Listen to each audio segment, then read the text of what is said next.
여섯 번째로 패션 스토리텔링에 대해서 보게 될 텐데요.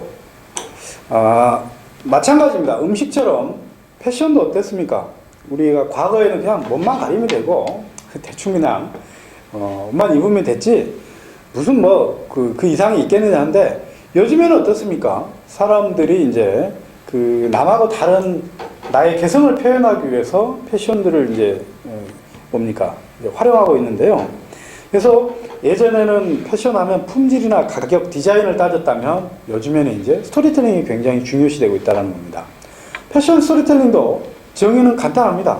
패션에 이야기를 적용시킨 거라는 겁니다. 적용시키는 것이죠.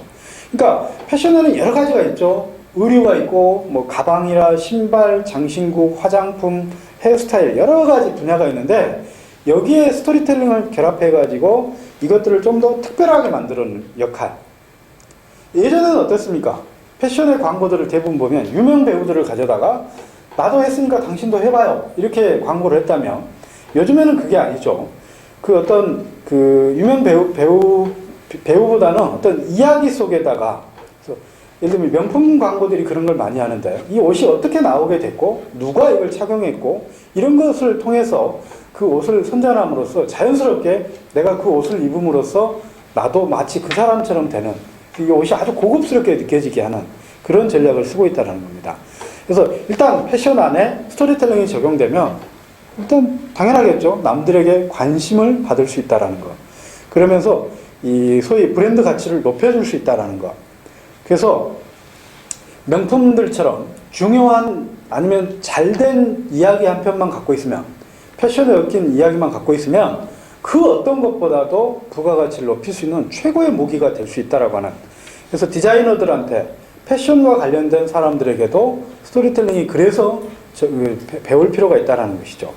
자, 그러면 구체적으로 어떤 그게 현재 패션계에 스토리텔링이 적용되어 가고 있는지를 보도록 하겠습니다. 첫 번째, 의류에서는 아까 그랬죠. 명품이나 정통 의상에는 다 이야기가 들어있습니다. 명품 회사들은 항상 스토리텔링으로 승부를 보려고 합니다. 이 옷이 이 회사라든가 옷이 어떻게 나왔느냐, 또 샤넬처럼 창업자에 얽힌 이야기들이라든가, 그렇지 않으면 이 옷이 어떻게 제작되고 있는지, 장인 정신에 의해서 정말 공이 많이 들여서 나온 거다라고 하는 이런 이야기를 하면서 이 옷은 굉장히 특별한 거다. 그러면서 이제 브랜드 가치를 올리려고 한다는 거죠. 그래서 어찌 보면 우리는 명품 하면 다 사치품이라고 얘기를 하는데, 따지고 보면 명품에는 이야기의 집결체라는 거라는 겁니다. 스토리텔링의 관점에서 봤을 때는요. 그 다음에 전통 의상과 마찬가지, 소위 어때요? 이야기가 다 들어있습니다. 기모노하고 한복에 한번 생각을 해볼까요? 일본 사람들은 기모노 한복이 보통 700~800에서 1000만원, 2000만원까지 가는데도 평생 동안 기모노 한복을 마련하는 게 굉장히 큰 꿈으로 생각을 합니다. 근데 한국 사람들 어때요? 한복 명절 때만 입는 거 귀찮아서 안 입으려고 그러죠. 왜 그런 현상이 일어나겠습니까? 한복은 굉장히 싸고 빌려주는 거 이렇게까지 인식할 정도고.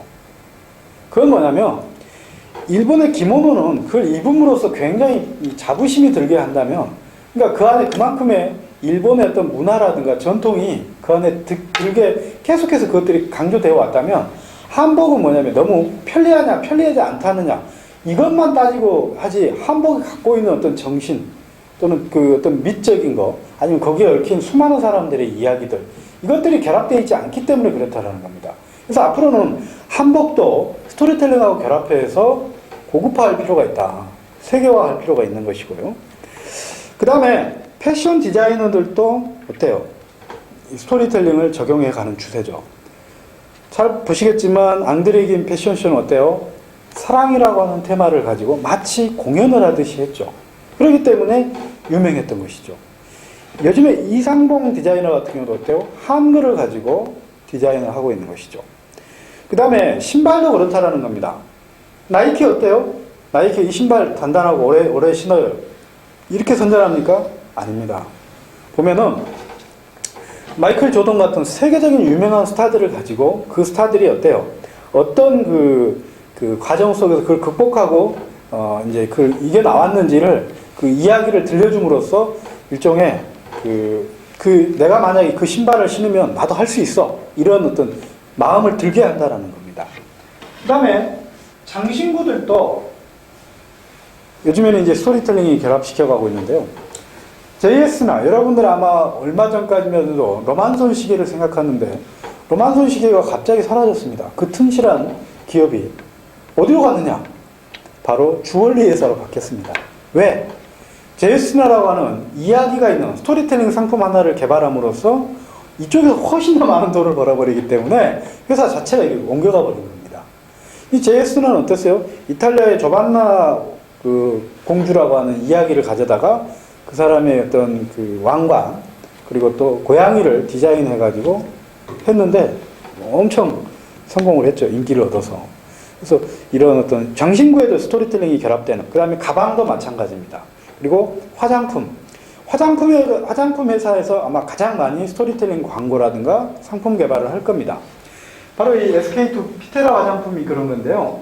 일본의 그 양조장의 그 사케를 다루는 사람, 겉은 굉장히 나이가 들어 보이는데 알고 봤더니 그 피부는 굉장히 젊어요. 왜? 피테라 성분이 그 안에 들어있었는데 그걸 자꾸 만지다 보니까 피부가 고와졌다라는 겁니다.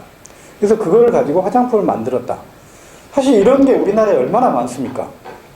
중국에도 그렇고. 우리나라에도 좋은 약초들, 피부에 좋은 약초들에 이야기가 들어있는데 그거를 잘 개발하면 충분히 가능하겠죠. 그 다음에 패션에 얽힌 콘텐츠들, 소위 말하면 패션을 활용해, 스토리텔링화 해가지고 콘텐츠를 만드는 것들도 굉장히 인기가 있죠. 대표적인 게 이제 패션쇼이기도 하죠. 그래서 아까 말했던 앙드리겐 패션쇼 같은 경우는 그 자체를 굉장히 이렇게 그 스토리텔링 해가지고 성공한 케이스라는 겁니다. 그래서 앞으로 우리나라의 패션 산업도 이제 스토리텔링의 중요성을 인식해서 그냥 제품을 이렇게 그냥 제품에 그냥 이건 멋있고 품질이 좋고 이렇게만 하지 마시고 그 안에 이야기를 통해서 의미화하려고 해야 한다는 겁니다.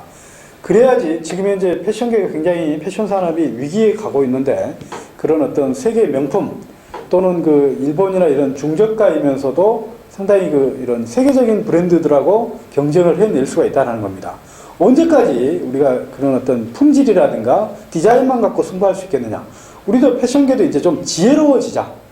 똑같은 상품이라 해도 품위가 있고 그 안에 어떤 이야기가 담겨있는 또 의미 있는 상품을 가지고 대응을 할 필요가 있다. 이게 제 생각입니다.